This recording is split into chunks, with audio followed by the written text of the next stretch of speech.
Bom dia, com muito frio no Rio Grande do Bom Sul, Porto dia. Alegre, nosso mano, Pelotas, no Liberdade, nós aqui na Zona Norte também, em Porto Alegre, Parque dos Maia. Então, 26 de maio de 2021, uma mensagenzinha pequenininha para a gente começar. Imagine seu objetivo concretizado e não desista até conquistá-lo. Todos os dias se permite sentir, pelo menos por um minuto, a energia que é vivenciar um sonho sendo realizado. Deixe que essa energia te guie por todo o dia e que sua intuição possa iluminar suas ações. O futuro tu cria no hoje, então tenha bons pensamentos com relação à sua vida e sobre a sua pessoa. Tu é um ser humano incrível que possui extremo potencial para viver tudo o que dizer, tudo o que deseja. Que Deus abençoe nosso dia, começando a nossa reflexão, o nosso evangelho no lar de hoje, agradecendo sempre a Jesus por ter estado conosco, ao Criador do universo, por ter nos dado tantas condições para nossa evolução, e nós há muito tempo nos esforçando para aprender as lições cristãs, as lições de Jesus e aplicar no dia a dia. Gratidão por tudo, Mestre Jesus. E assim começamos a nossa reflexão, o Evangelho no lar de hoje. Quarta-feira, 26 de maio de 2021, com a graça do Cristo. Que assim seja. Que assim seja, que assim seja. Bueno, a lição hoje é a 45 do Para Bem Viver, do livro do Luiz Roberto Skoll. Passe a boa palavra. Começa assim. O jovem padre, recém-saído do seminário, havia sido designado para aquela pequena e simpática cidade interiorana. Levava ainda fresco na memória todo o aprendizado cristão da prática do amor e do perdão. O que o esperava em sua nova missão? Ao chegar ao belo lugarejo, buscou informações com o sacerdote que se despedia sobre as pessoas e o ambiente de trabalho. Ficou sabedor que era um lugar tranquilo e pacífico, comunidade hospitaleira e muito amorosa, com exceção de duas paroquianas, sempre, né? Elga e Marta não se toleravam e, quando se encontravam, sempre havia confusão. Ninguém se lembrava a origem do rancor, mas a informação da comunidade confirmavam o que o antigo padre contou. Aquilo serviu como um desafio para o novo vigário. Faria tudo para reaproximar as duas fiéis desafetas. Buscou informações sobre ambas, sobre suas qualidades e defeitos. E na primeira oportunidade foi na casa de Elga. Lá chegando, ao degustar os quitutes oferecidos entre uma mordida e outra, elogiou as gostosas bolachas oferecidas pela anfitriã e comentou que havia uma outra conterrânea, Marta, que também era uma ótima cozinheira. Você não concorda? Perguntou o padre. Isto era uma verdade, e Helga, não querendo mentir, teve de concordar com a informação. Sim, boa cozinheira ela é. Pena que tenha mau gênio. 30 minutos depois foi à casa de Marta. Cheio de boas intenções, durante o chá oferecido, falou para a dona da casa que há pouco tempo havia ouvido um elogio. Dona Elga falou bem da senhora. Disse que a senhora é uma boa cozinheira. Aquilo a deixou desconcertada. Como pode? A minha inimiga me elogiou, pensou consigo mesma. Para não ficar constrangida, também elogiou as qualidades de doceira da outra. Sem perder tempo, o padre levou um novo elogio para a primeira e começou, assim, entre idas e vindas, ser o mensageiro de amabilidades. Dentro de pouco tempo, a animosidade que havia entre as duas havia desaparecido. E, para espanto de todos, tinham se tornado grandes amigas. É a mensagem do bom mensageiro, né? Que não faz intriga, que não faz futrica, né? Então, Luiz arremata aqui dizendo: espalhar centelhas de boa vontade é a coisa mais fácil que há, e faz bem a todo mundo. Porém, muitas vezes, em nossos contatos diários, somos portadores de temas desagradáveis, maledicências, fofoca, desgraças, imperfeições alheias, sem nos darmos conta que isso prejudica a quem estamos falando, de quem estamos falando e, principalmente, a nós mesmos. Quando almejamos ser pessoas melhores, viver com mais tranquilidade e felizes, devemos modificar nossa maneira de agir e começar a passar a boa palavra, tornando-nos mensageiros de boas notícias e procurando não espalhar o mal, prestar atenção às qualidades dos outros, a qualquer expressão de aprovação ou amabilidade e passá-la adiante. Um pequeno comentário positivo, um bilhete de estímulo, uma palavra de ânimo, um elogio sincero, fazem milagres no íntimo de quem ouve, e um bem enorme a quem fala. Então, por que não passar a boa palavra? Por que não ser um condutor da boa vontade? Ele termina com essas duas perguntas. Por quê? Né? Por que existe pessoas que se comprazem em fazer futrica, em fazer fofoca, né? Como é bom a gente...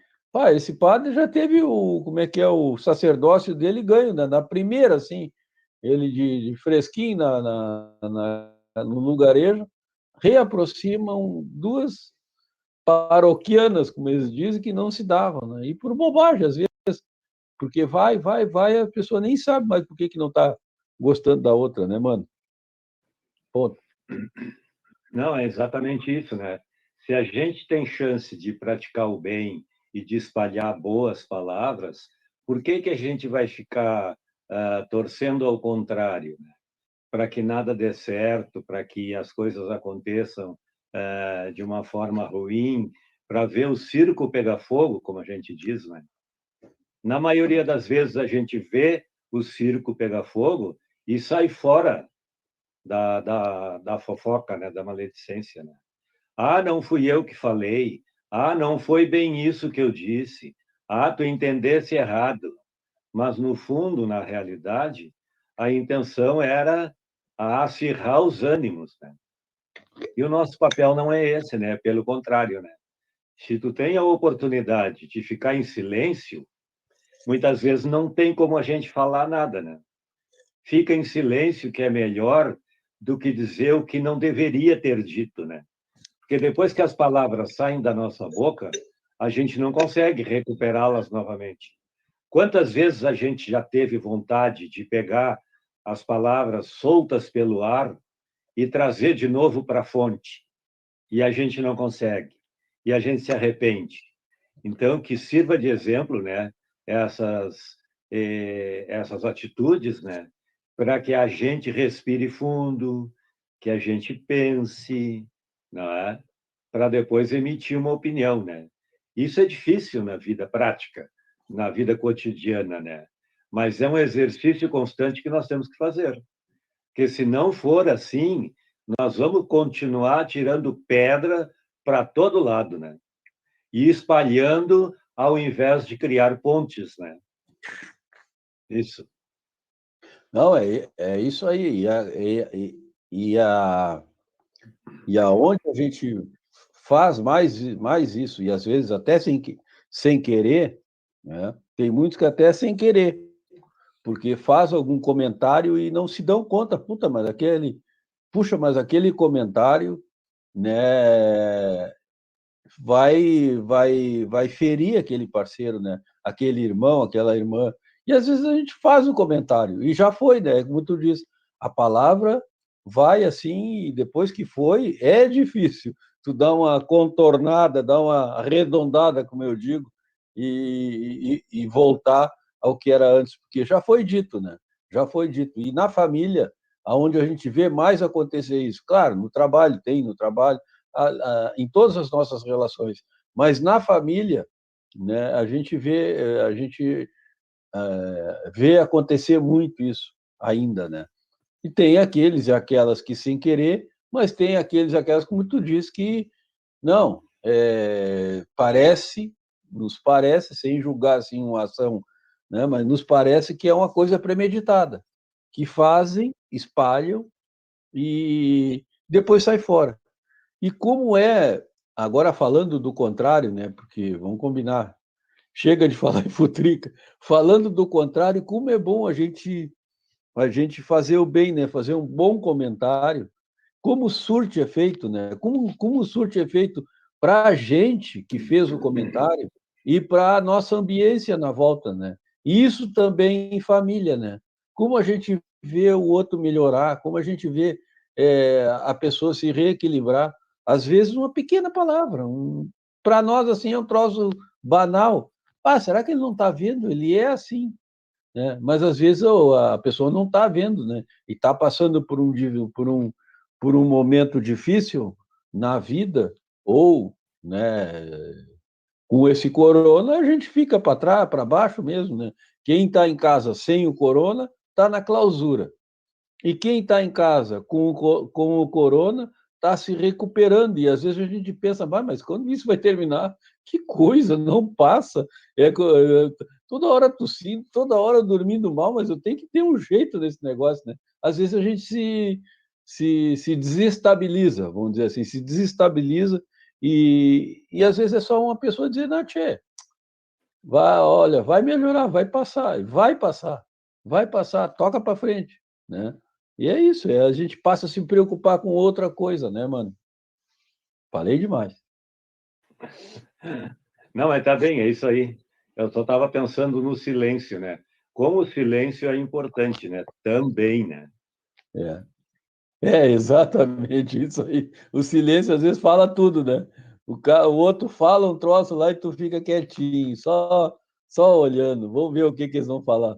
E tu fica, e não, ninguém fala nada, então ele fala, o silêncio fala também, com certeza.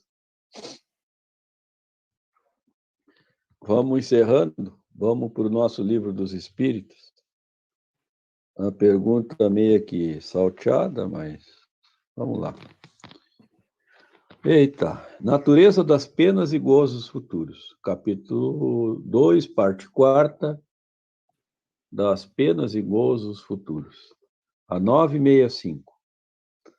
Tem alguma coisa de material as penas e gozos da alma depois da morte? Não podem ser materiais, dilo o bom senso, pois que a alma não é matéria. Nada tem de carnal essas penas e esses gozos. Entretanto, são 1000 vezes mais vivos do que os que experimentais na terra, porque o espírito, uma vez liberto, é mais impressionável. Então,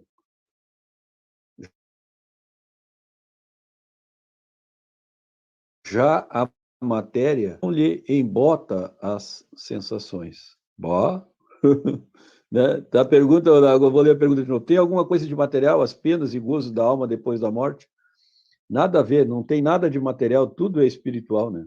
E são mais profundas porque a gente está liberto da matéria, né? E a gente vai sentir mais tanto os gozos quanto as penas, né? Que a gente possa passar por conta das nossas incúrias, né? Por conta das nossas